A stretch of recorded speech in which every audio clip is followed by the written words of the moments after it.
Hello everyone, இந்த வீடியோவில் நம்ம என்ன பார்க்க போகிறோம்னா தெர்மோடைனமிக்ஸில் என்ட்ரோபி கான்செப்ட் வந்து பார்க்க போகிறோம். ஸோ இது வந்து கண்டினியூஸாக பார்த்துட்ருக்கோம். இது வந்து 6th சாப்டர்.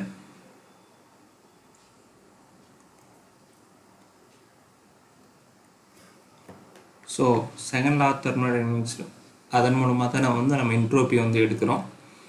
ஸோ என்ட்ரோபிங்கிற கான்செப்டில் செவரல் தியரம்ஸ் இந்த செவரல் ஃபங்க்ஷன்ஸ் எல்லாம் டிஸ்கஸ் பண்ணலாம். ஃபஸ்ட் வந்து Clausius theorem. So Clausius theorem என்ன சொல்லுதுன்னா, cyclic integral of dq by t for a reversible process is equal to 0. அதாவது ஒரு ரிவர்சிபிள் ப்ராசஸாக இருக்கும் பட்சத்தில் cyclic integral dq by t எடுக்கும்போது அது வந்து ஈக்குவல் டு 0வாக இருக்கும் ரிவர்சிபிள் ப்ராசஸ்க்கு. இதே இர்ரிவர்சிபிள் ப்ராசஸ்னால் இந்த சைக்ளிக் இன்டெக்ரல் வந்து லெஸ் தேன் 0. இது வந்து இர்ரிவர்சிபிள். இது வந்து ஐஆர்னு வந்துருக்கணும். Cyclic integral of dq by t for reversible process is less than 0. The Clausius theorem. Next வந்து entropy or entropy change வந்து பார்க்கலாம். Entropyனா நமக்கு தெரியும் degree of randomness or disorderness, அது entropy. So ஃபார்முலான்னு பார்த்தோம்னா change in entropy is greater than or equal to dq by t.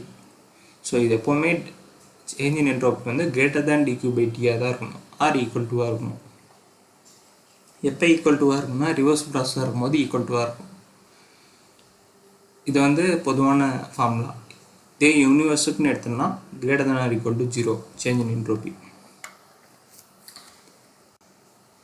So entropy change in reversible process is a point function in exact differential. So in reversible process எடுத்தோம்னா நமக்கு தெரியும் equal to இருக்குது. So இது வந்து dq by t for reversible process. So இது வந்து point function. ஏன்னா depends only on temperature. மேலேயும் dq வந்து mcp delta அந்த ஃபார்முலாவும் நீங்கள் பார்த்தீங்கன்னா ரிவர்சிபிள் ப்ராசஸ்க்கு வரும்போது point depends only on end points. So entropy change in reversible process வந்து பாயிண்ட் ஃபங்க்ஷன், அது exact differential. Also it is one extensive property. So இது depend ஆமாஸ் அது நமக்கு தெரியும். ரிவர்சிபிள் அடியாபெட்டிக் ப்ராசஸ் வந்து ஐசென்ட்ரோபிக் நம்ம சொல்லுவோம். But reverse is not always true. அதாவது ரிவர்சிபிள் அடியாபேட்டிக்னா ஐசென்ட்ரோபிக்னா கண்டிப்பாக ரிவர்சிபிள் அடியாபேட்டிக்னு நம்ம சொல்ல முடியாது. ஸோ ரெண்டு கேஸ் இருக்குது. ரிவர்சிபிள் அடியாபேட்டிக் ப்ராசஸ் வந்து எப்போவுமே ஐசென்ட்ரோபிக்காக இருக்கும். ஆனால் ஐசென்ட்ரோபிக்னு சொல்லிட்டோம்னா அது ரிவர்சிபிள் அடியாபேட்டிக், அந்த ரிவர்ஸில் வந்து நம்ம சொல்ல முடியாது.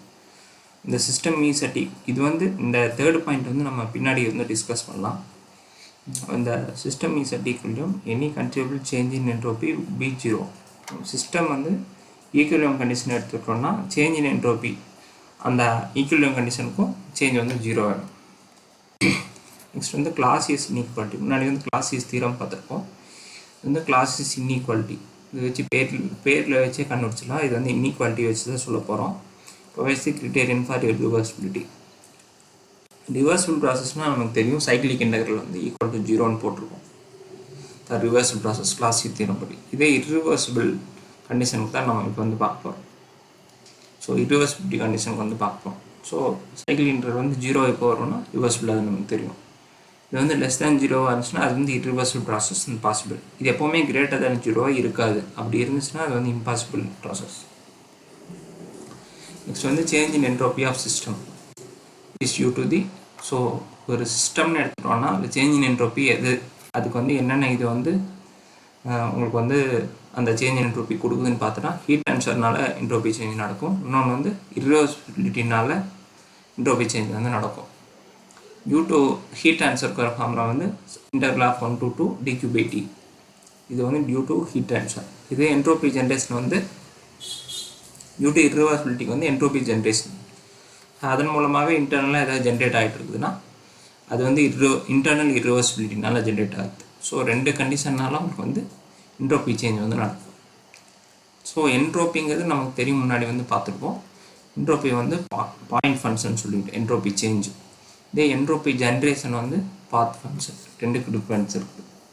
ஸோ என்ட்ரோபி ஜென்ரேஷன் வந்து எப்போவுமே பாசிட்டிவ் வேல்யூவாக தான் இருக்கும். ஸோ இந்த வேல்யூ வந்து either 0 இருக்கலாம். 0 எப்போ வரும்னா ரிவர்சிபிள் ப்ராசஸில் entropy generation 0 or greater than 0. So எப்போவுமே பாசிட்டிவ் வேல்யூவாக இருக்கும் என்ட்ரோபி ஜென்ரேஷன். நெக்ஸ்ட் வந்து என்ட்ரோபிக்கு வந்து ட்வின் ஈக்குவேஷன் இருக்குது. என்னென்னா TdS = du + PdV dH - VdP. dH - VdP வந்து ஓப்பன் சிஸ்டமுக்கு வருது. du + PdV வந்து க்ளோஸ்டு சிஸ்டமுக்கு வருது. ஸோ ரெண்டு ஈக்குவேஷனுமே எனக்கு எதுக்கு வரும்னு பார்க்கலாம். above equation are applicable for reversible and irreversible process and for open and closed system both. So இது வந்து ரிவர்சிபிள் ரெண்டுக்குமே வரும். மேலே வரது வந்து உங்களுக்கு க்ளோஸ்ட் சிஸ்டம், கீழே வரது வந்து ஓப்பன் சிஸ்டம் வருது. நெக்ஸ்ட் வந்து இப்போ என்ட்ரோபி சேஞ்ச் ஃபார் ஃபைனைட் பாடி, ஒரு ஃபைனைட் டெம்பரேச்சர் டிஃப்ரென்ஸ் அதுக்குள்ளே இருக்கிற ஒரு பாடியில் வந்து ஃபைனைட் டெம்பரேச்சர் டிஃப்ரென்ஸ் இருக்கும் பட்சத்தில் அதில் சேஞ்ச் எப்படி இருக்குன்னு பார்க்கணும். ΔS = mCp to ln of T2 by T1. T2 வந்து ஃபைனைட் டெம்பரேச்சர், T1 வந்து இனிஷியல் டெம்பரேச்சர். நெக்ஸ்ட் வந்து டியூரிங் ஃபேஸ் சேஞ்ச். முன்னாடி வந்து ஒரு ஃபைனைட் பாடிக்கு பார்த்தோம், இப்போ வந்து ஃபேஸ் சேஞ்சுக்கு பார்க்குறோம். ஃபேஸ் சேஞ்ச்னா m × L/T. ஸோ எல்லுங்கிறது நமக்கு தெரியும் என்ட்ரோபி சேஞ்ச் ஃபார்ம்னாவே dQ/T தான். இப்போ dQ மேலே வந்து ஹீட் ட்ரான்ஸ்ஃபர், கீழே வந்து டெம்பரேச்சர் இருக்கும். இப்போ வந்து ஃபேஸ் சேஞ்சுக்கு என்ன லேட்டன்ட் ஹீட், அந்த லேட்டன்ட் ஹீட் தானே ஹீட் ட்ரான்ஸ்ஃபர் வரும். இப்போ m × latent heat of phase change. கீ வந்து T வந்து சேச்சுரேஷன் டெம்பரேச்சர்.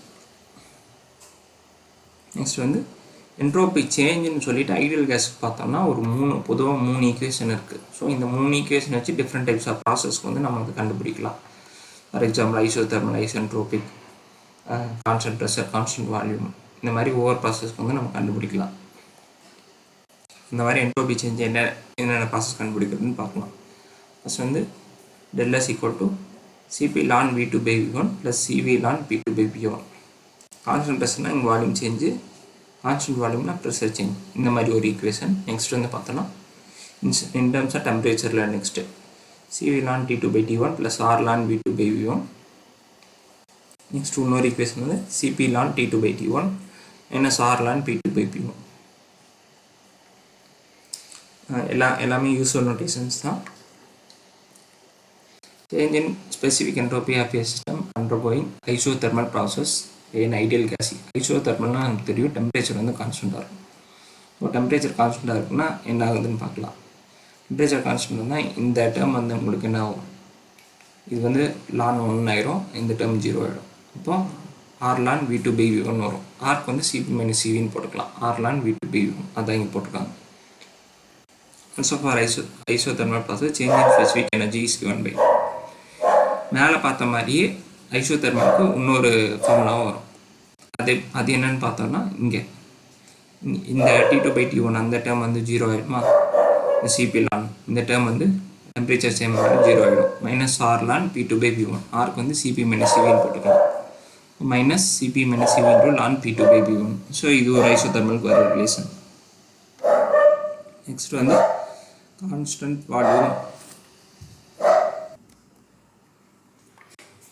நெக்ஸ்ட் வந்து டிஎஸ் டயக்ராமுக்கு வந்து ஸ்லோப் வந்து பார்க்குறோம். ஸோ டிஎஸ் டயக்ராம் ஸ்லோப் பார்த்தோன்னா dt/dsன்னு வருமா. கான்ஸ்டன்ட் வேல்யூ பார்த்தோன்னா T/Cvன்னு வரும். இதே கான்ஸ்டன்ட் ப்ரெஷருக்கு வந்து T/Cvன்னு வரும்.